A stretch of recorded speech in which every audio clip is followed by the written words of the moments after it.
Nagaan isiniif haa ta'u hordoftoota Amboo YouTube akkam jirtu fayyaa keessanii jirtu nagaa keessanii haanaa jiraata hordoftoota kiyya baga jiraattaniin isiniin jedha akkam jirtu nagaa keessanii baga jiraattanii egaa warri hordoftoota Amboo YouTube amma yoonaatti hin ta'iniin subscribe godhuudhaan hordoftoota Amboo YouTube itti dabalamaa isiniin jedha. Egaa hordoftoota kiyyaa kabajamaa isiniin jedha. Rabbiin sinaa kabaju. Amma yoonaa jechuudha hordoftoota 4,000 geenye jirra jechuudha. 400 geenye jirra jechuudha. 4,000 miti immoo nan dogoggore dhiifama hordoftoota kiyyaa. 400 geenye jirra jechuudha. Jabaadha jechuudha hordoftoota kiyyaa na jajjabeessaan isiniin jedha. Sin malee maalan qaba na jabeessaan isiniin jedha Oromoo koo. Asuma ani immoo warri subscribe gootanii like gochuun dagatinaa. Likein akka namni bira viidiyoon kun nama bira naa ga'u naa taasisa waan ta'eef like gochuun dagatinaan isiniin jedha. Akkasuma warri otoo subscribe hin godhiin jirtanis subscribe godhuudhaan maatii Amboo YouTube ta'aa isiniin jedha. Hedduun sin jaaladha, hedduun sin kabajan isiniin jedha. Hojii babbareedaadhaan waan sin baay'ee jaalattaniin yoo rabbiin na gargaare isiniin dhufa jechuudha. Akkasiniin siniin jedha hordoftoota kiyyaa. Egaa kanatti aansuudhaan Amboo YouTube immoo har'a maal sinii fidee dhufte yoo jettanii maalan sinii fidee dhufe challenge godha maalan sinii fidee dhufe hordoftoota kiyyaa maalan sinii fidee dhufe Saayidoon sinii fidee dhufe jechuudha. Saayidoo ni beektu gaa Saayidoo. YouTubera guddaadha Saayidooni. Nama akka Oromootti YouTuber tokko jedhee jalqabe keessaa Saayidoodha jechuudha namni nani beeku. Kanaaf YouTubera guddaadha jechuudha Saayidooni. Akkasumallee nama miskiina jechuudha Saayidooni dhugaadha. Kanaaf hordoftoota kiyyaa egaa Saayidoon har'aan kana otoodhuma nama qormaatamaa jira jechuudha har'aan kana. Guyyaa tokko otuma nama qormaattanuu guyyaan itti carraan nama qaqqabee qormaatamantu dhufa jechuudha. Kanaaf Saayidoon akkamitti qormaatame yoo jettanii amma gaa mucayyoo kana bareeddu kana mucayyoo bareedduu kana gaa Saayidoonii siin xabbasa malee jedhaan jechuudha hordoftoota kiyyaa.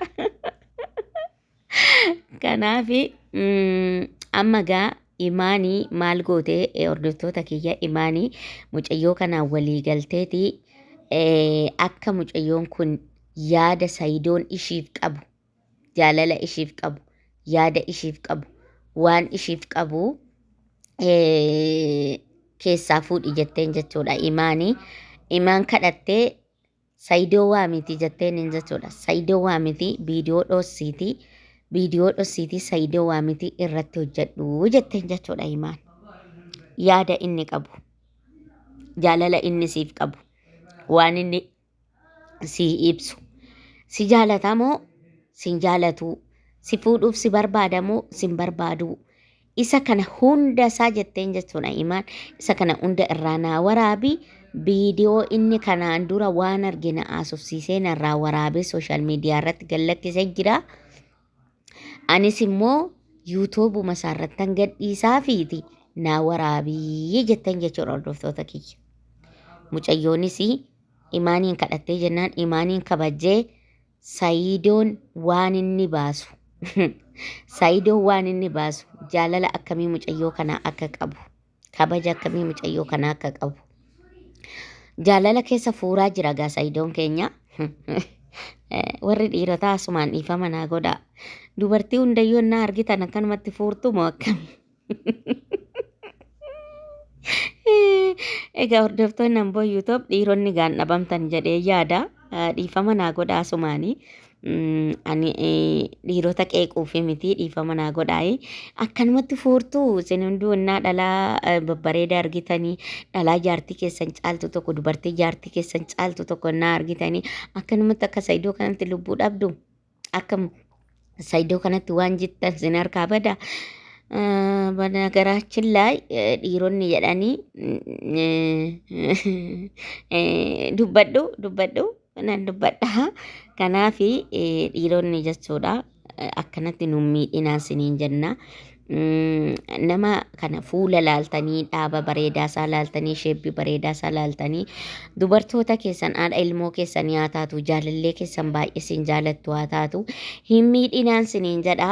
Maaliif aamileen baazawwee aamileen namaa gaaf tokko cabnaan gizee tokko aamileen namaa cabnaan keessattuu onneen dubartiidha gizee tokko cabe taanaan deebi'ee siniin fayyuu jechuudha akka durii sanatti deebi'ee siniin fayyuu deebi'ee fayyaan godhatu deebi'ee bakka deebi'ee siniif inama namu jechuudha onnee namaa tokko cabsitanii akka barbaaddan gootanii onneen nama sanaa deebi'ee qulqullaa'ee akka duraanii sanatti isin jaalatu jechuudha. Kanaaf iyyuu warreen haadha manaa keessan irratti waan hin taane gootanii warreen dubartii bareeddonnaa argitan ijji waliin sin gaggaragalu tasgabba'an siniin jedha obbolaan keenya dhiirota akkasuma abbaan manoota warri haadha manaa qabdanii warri tidaarii horattanii jirtanii maaliif mucayyoon kun amma kan tole jettee kan tole hin jettu Saidoodha jechuudha. Saidoon immoo imaanii baay'ee nama obsa qabdu baay'ee nama bakka mana keessatti waan barbaadde haa taatu garuu ennaa goodaatti baatee dubartii baay'ee isa kabajjuudha jechuudha. Ennaa fuuldura kaameraadha dubartii baay'uma tokko isa kabajju dubartii baay'uma obsa qabduudha jechuudha. Kanaaf immoo dhuguma akkanatti inni miidha taanaan ammuma inni miidhuu jaalallee onnee keessaa ba'aa deema jechuudha. Dubartiin tokko miidhamtee miidhaan innaa irratti dabalamee fi amma duratti jaalattu nama sana jibbiti jechuudha. Maaliif anis dubartiidha anis dubartii ishii tokko miidhamees nan beekaa miidhaa dhiiraas nan qaba. Kanaaf dubartoota gaafa dura sin jaalattu amma dura sin jaalattu irraa gaafa sin miidhaa eegaltan irraa sharafamaa deema irraa gadi bu'aa deema jechuudha. Kananin beeka dhibbaan dhibbatti. Kanaan maal jechuun barbaada hordoftoota Amboo YouTube dubartiin miidhinaan siniin jedha dhiironni keenya keessattuu dhiironni Oromoo afaan Oromoo dubbattan dubartii hin miidhinaa dubartiin haadha keessanii dubartiin abbaa keessanii dubartiin adaadaa keessanii eessuma keessanii akkasuma jabeessituu keessanii jechuun dubartii jabduu dhiirri tokko jabaadha kan jedhamu dubartii jabduu of duubaa qabaateeti dubartii jagna of duubaa qabaateeti guddiftuu daa'ima isaatii. Kan keessummaa isaa kabajjuu, kan haadha isaa kabajjuu, kan abbaa isaa kabajjuu, kan obboleessa isaa kabajjuu, kan araddaa isaa kabajjuu, kan zariyyaa isaa kabajjuu duuba isaatii qabaateeti. Gargaartuu jireenya isaatii qabaateeti. Dhiirri tokko beekamee nama guddaa ta'uun, abbaa ebeluu ta'uun, haadha ebeluu ta'uun, iddoo jaarsummaatti waamamuun, iddoo araaraatti waamamuun, iddoo maalitti waamamuun dubartiin cimtuun tokko yoo duuba jiraattedha. Dhiirri tokko qobaasaa cimuu hin danda'u. Kanaaf hordoftoota kiyya maal jechuun barbaade Saidoonis gaamma qormaata ajaa'ibaa kana qoramee jira jechuudha. Sin jaaladha jedheen jechuudha. Yoo waliigne hoo jetteeniin yoo waliigne hoo jennaan yoo waliigne si biraankiidha jennaa hordoftoonni hin amanuu. Hordoftoonni keenya hin amanuu biraankiidha jennaa jedhe jechuudha. Biraankiidha jennaa. Ani immoo garuu si kuyyuun barbaadu. Ijoollee babbareedaa akka keetii akka tinaadeessuun barbaada.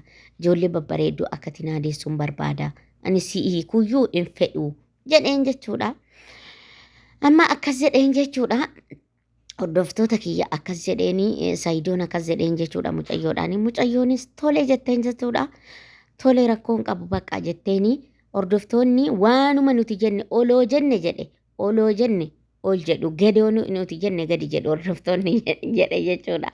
Saidooni wayyaa Saidoo mataan kenni malaaxaan kun inuma tonkolii baata gaayaa Saidoo wayi oloo jenne kanaaf Saidoon mataan inni buqqee malee homtuu hin jirre kun tonkoliidhuma baata. Saidoo baazawee sin arrabsine. Obboleessa kiyyaanii ati obboleessa kiyyaa hojiidhuma kennaa ajaa'iba jechuudha. Garuu Saidoon sammuu guddaa qaba jechuudha. Dhugaa rabbii dubbannaan Saidoonii sammuu ittiin bakka waa ijaaru qaba. Sammuu ajaa'ibaa qaba jechuudha. Kanaaf hordoftoota kiyyaa maal jechuun barbaade ani akkuma nama tokko akkuma yuutuubara tokko yaada koon kennadha waan ta'eef yaadni koo ifaaf bilisaanii kennachuuf immoo amma nama tokko narrabsinetti mirgan qaba jechuudha. Amma nama tokko hin tuqnetti kanaafiyyuu akkanatti gaa Saidoodhaaf akkatti hojjetame jechuudha. Hojiin inni gizee mara dubartoota irratti hojjetu akkatti isaa deebitee jirti gaa'ii. Qal'oon kun egaa qal'oon shebbiin bareedaan kun irratti gaa Saidoo jiniin gootee dafqisiiftee jirti jechuudha.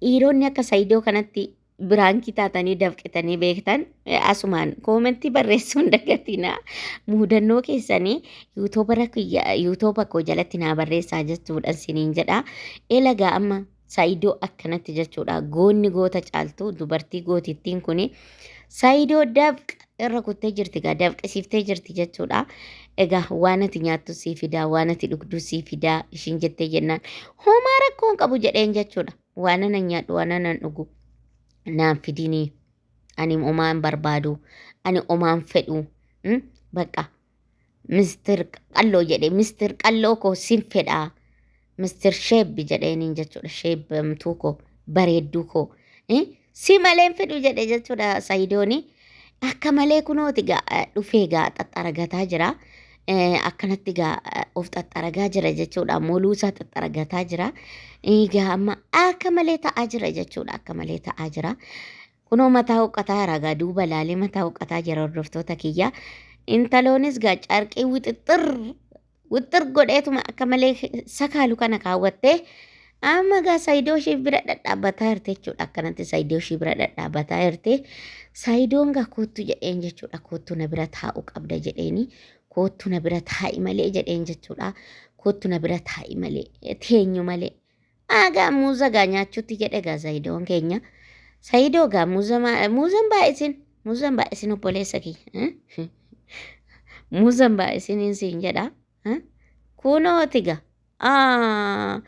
diraamanyaan kunooti diraamanyaan kunoo muuza nyaachisuutti jalqabdee jirti jechuudha muuza nyaachisuutti jalqabdee jirti jechuudha kutatanii afaan wal kaa'utti jammaranii jiran hordoftoota kiyya egaa warri viidiyoon kun siniitti tolee laayik gochuun dagatinaa laayik godhaa jechuudha laayik godhaa sinii jedhe